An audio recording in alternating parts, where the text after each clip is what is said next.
কি আজব মাটির নিচ থেকে পানি আসছে এটা কোথা থেকে আসছে তা বুঝতে পারছি না। সম্ভবত এই মার্কেটের পাইপ লাইনগুলো সব কিছু দিয়ে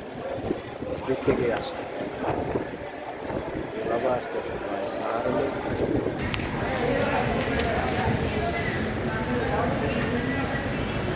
কি তো এটা আইফোনের মধ্যে এই সমস্যা এটা তো ভিডিও এই সমস্যা